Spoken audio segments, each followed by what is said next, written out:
आज हम देखेंगे super hexagon for trigonometric identity. मतलब कि हम हेक्सागन को यूज़ करेंगे कुछ ट्रिग्नोमेट्री को डेराइव करने के लिए। तो ये आपको ट्रिग्नोमेट्रिक आइडेंटिटी रिमेंबर करने में भी काफ़ी हेल्प करता है। तो जैसे कि हमने हेक्सागन बना लिया है। हेक्सागन क्या होता है? 6 साइड्स का एक पॉलीगन है। इसमें अब हम अपने फंक्शन जो हमारे ट्रिग्नोमेट्रिक फंक्शंस होते हैं उन्हें लिखते हैं, फिर उसके बाद हम उनसे आइडेंटिटी ड्राइव करेंगे।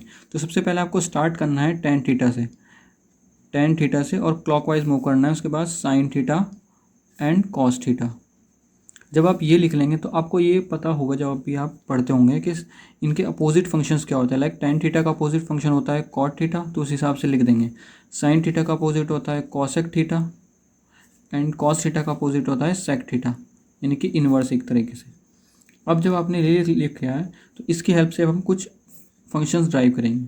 लाइक जैसे कि अब हम अगर इसमें क्लॉकवाइज मूव करते हैं तो जो 3 फंक्शन होंगे कॉन्जिक्यूटिव, वो किस तरह से रिलेट करेंगे। तो सबसे पहला फंक्शन, लाइक हम इन तीनों के बीच में रिलेशन निकालते हैं। तो सबसे फर्स्ट फंक्शन लिखते हैं हम टेन थीटा है वहाँ पर जो हमने बनाया है। उसके बाद जो सेकंड फंक्शन है वो न्यूमरेटर में आ जाएगा और जो थर्ड फंक्शन है वो डिनोमिनेटर में आ जाएगा।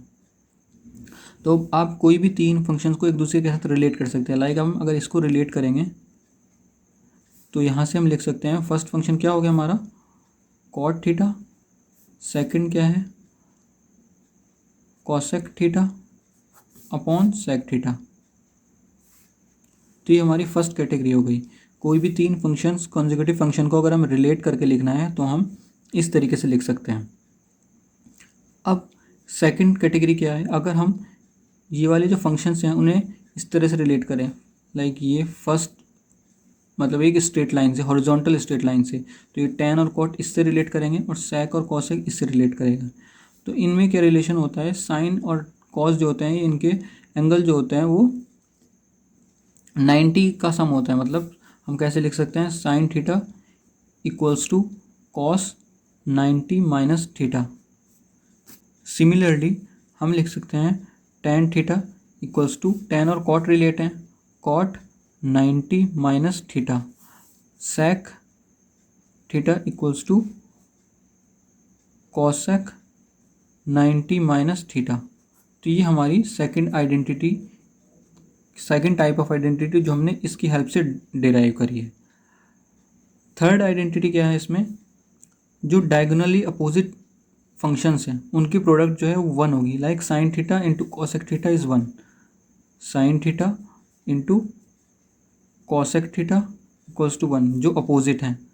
सेक थीटा और कॉस अपोजिट हैं तो sec theta into cos theta equals to 1 and tan और कॉट अपोजिट भी हैं तो tan theta equals to into cot theta equals to 1।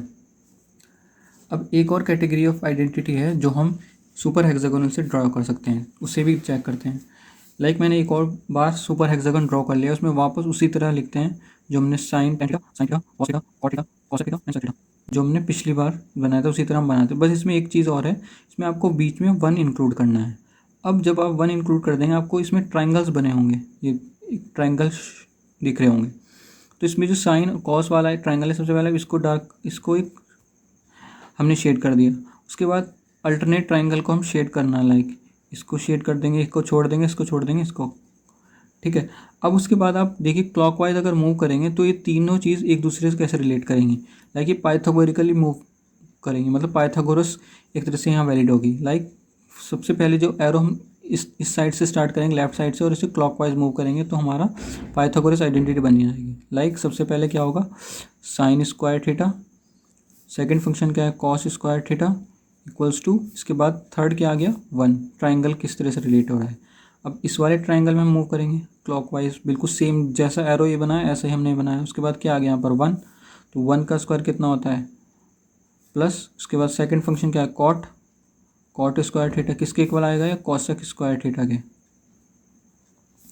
अब थर्ड उसमें मूव करते हैं तो यहाँ पर सबसे पहला फंक्शन क्या है टेन, तो टेन स्क्वायर थीटा प्लस 1 का square equals to sec square theta.